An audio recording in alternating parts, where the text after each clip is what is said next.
80편 아삽의 시. 인도자를 따라 소사님 에두세 맞춘 노래.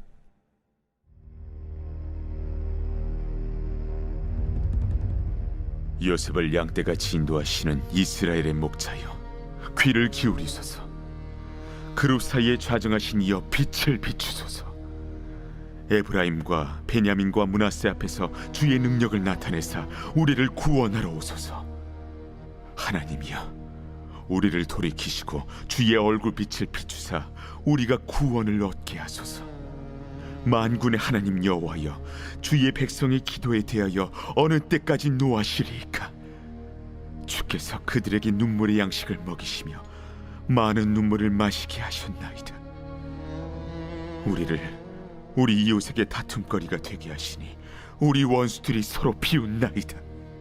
만군의 하나님이여, 우리를 회복하여 주시고 주의 얼굴의 광채를 비추사 우리가 구원을 얻게 하소서.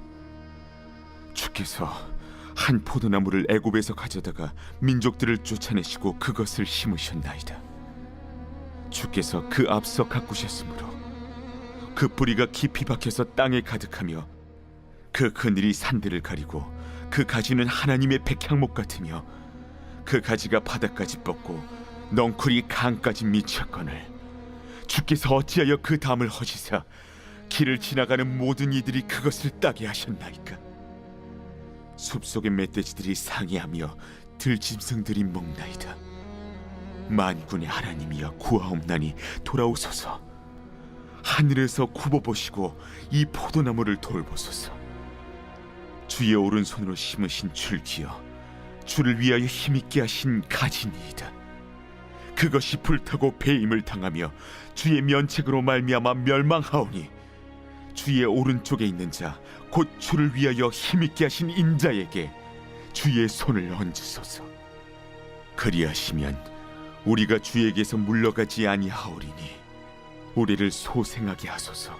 우리가 주의 이름을 부르리이다.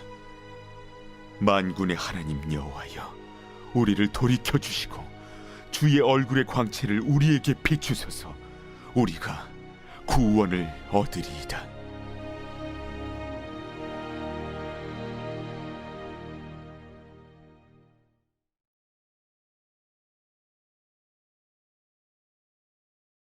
할렐루야. 오늘 우리에게 주신 하나님의 말씀은 시편 80편 1절부터 19절까지 말씀입니다. 오늘 말씀의 제목은 주의 빛을 비추소서입니다. 벌써 몇 해 전 일이 되어버렸습니다. 무더위가 한창 기승을 부릴 적에요, 우리나라에는 대규모 전력 부족 사태가 벌어진 적이 있었습니다. 그때 제가 살고 있던 동네도 예외는 아니었는데요. 대략 1시간여 정전이 예고가 되었습니다. 전기가 끊어지니까 너무나 답답한 거예요. 아무리 촛불을 켜도 전등에 비할 바는 아니죠. 게다가 무더운 날에 에어컨이나 선풍기를 사용할 수가 없으니까 참 난감했습니다. 그때 저희 둘째 딸이 태어난 지 얼마 안 됐거든요. 그래서 저와 아내는요, 각각 딸 하나씩을 맡아서 1시간 내내 팔이 아프도록 부채를 붙였어야 했습니다. 그렇게 어둠 속에서 아이들을 부채로 달래서 재우는 시간 와중에 드디어 전기가 들어왔습니다. 이게 불이 켜지게 되니까요, 세상이 이전보다 훨씬 선명해 보였고요. 그래서 빛의 소중함을 깨닫게 되는 그 순간이었습니다. 물론 에어컨과 선풍기를 틀 수 있는 환경도요, 너무나 감사하게 됐죠. 모든 것이 은혜였습니다. 참 놀라운 것은요, 어둠 가운데 빛을 살짝만 비춰도 어둠은 물러갑니다. 빛이 있는 곳에 그림자가 드리워질지언정 빛이 있는 곳에는요, 감히 어둠이 깃들일 수가 없습니다. 또한 빛이 있는 곳은요, 선명해지고 분명해집니다. 이렇게 빛은 놀라워요. 하나님께서 세상을 만드실 때도 어땠습니까? 빛을 창조하시자 혼돈이 정리가 됩니다. 오늘 말씀은요, 이 빛, 정확하게 이야기하면 하나님의 얼굴 빛에 관해서 다루고 있는데요. 오늘 본문인 시편 80편은 공동체 탄원시로 분류가 됩니다. 이 시는 계속해서 고난이 다가오고 있는 가운데 하나님께 간절히 부르짖는 내용으로 전개가 되죠. 근데 여기서 주목할 점이 있습니다. 1절 말씀 보시겠습니다. 요셉을 양떼같이 인도하시는 이스라엘의 목자여, 귀를 기울이소서. 그룹 사이에 좌정하시니여, 빛을 비추소서. 시인은 하나님께 간구합니다. 빛을 비춰주셔서 이렇게 간구하죠. 그런데 그 빛은요, 3절에서 구체화됩니다. 하나님이여 우리를 돌이키시고 주의 얼굴빛을 비추사 우리가 구원을 얻게 하소서. 여기서 등장하는 주의 얼굴빛은요, 민수기 6장 25절에 나오는 아론의 축복을 인용한 겁니다. 그 구절은 이렇게 되죠. 여호와는 그의 얼굴을 내게 비추사 은혜 베푸시기를 원하며 합니다. 구약시대의 축도였던 이 구절은요, 하나님의 얼굴빛이 비치는 은혜를 이야기하고 있습니다. 이스라엘의 고난의 시기는요, 이 말씀으로 한번 미루어 봤을 때는요, 하나님께서 얼굴을 가리셨다. 하나님께서 얼굴을 가리셨을 때 고난이 시작됐다. 이렇게 이야기할 수가 있습니다. 하나님의 얼굴빛이 비치지 않으니까요, 갑자기 이스라엘 백성들이 어둠 가운데서 신음하는 사태가 벌어진 거죠. 빛의 부재가 칠흑 같은 어둠을 가져오는 것과 같이 우리 인생에서도요, 하나님의 얼굴빛이 가리워지면요, 그때부터 어둠의 시간이 시작됩니다. 더군다나 하나님의 빛이 없는 인생은요, 혼란해집니다. 어디로부터 와서 왜 살며 어디로 가는지 알지 못하고 방황하며 지내는 것이죠. 그 혼돈의 시간을 종식시키는 것은요, 하나님의 얼굴빛이 비추는 것 외에는 방법이 없습니다. 그러면 왜 하나님께서 얼굴빛을 가리셨을까요?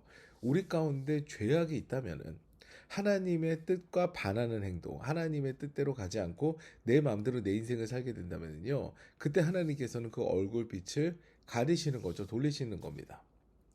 패역한 우리의 삶 가운데 하나님의 빛이 비치기 위해서는요, 이제는 우리가 죄악된 모든 것을 내려놓고 하나님께 모든 것을 집중하며 하나님의 뜻대로 살아가려고 나의 마음을 결단하는 것이 필요하게 되는 거죠.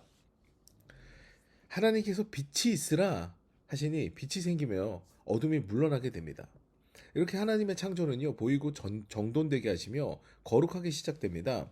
하나님의 영의 역사 역시요, 정리가 되고 정돈이 되는 것이 당연해요. 예수님을 믿고 혼란과 혼돈이 찾아온다. 이거는 신앙 가운데 문제가 있는 거죠. 예수님을 제대로 믿으면요, 삶에 정리가 일어나야 합니다. 오늘 시인도 그것을 원합니다. 또 그것을 바라고 있어요. 파괴되고 정돈되지 않는 이스라엘이 이제는 하나님의 백성으로 온전하게 바로 서는 것을 간구하죠. 삶이 정리되는 것을 간구하는 겁니다. 17절 18절 말씀입니다. 주의 오른쪽에 있는 자 곧 주를 위하여 힘있게 하신 인자에게 주의 손을 얹으소서. 그리하시면 우리가 주에게서 물러가지 아니하오리니 우리를 소생하게 하소서. 우리가 주의 이름을 부르리이다. 파괴된 이스라엘을 이제 우리를 통해서 세우시고 온전하게 하소서.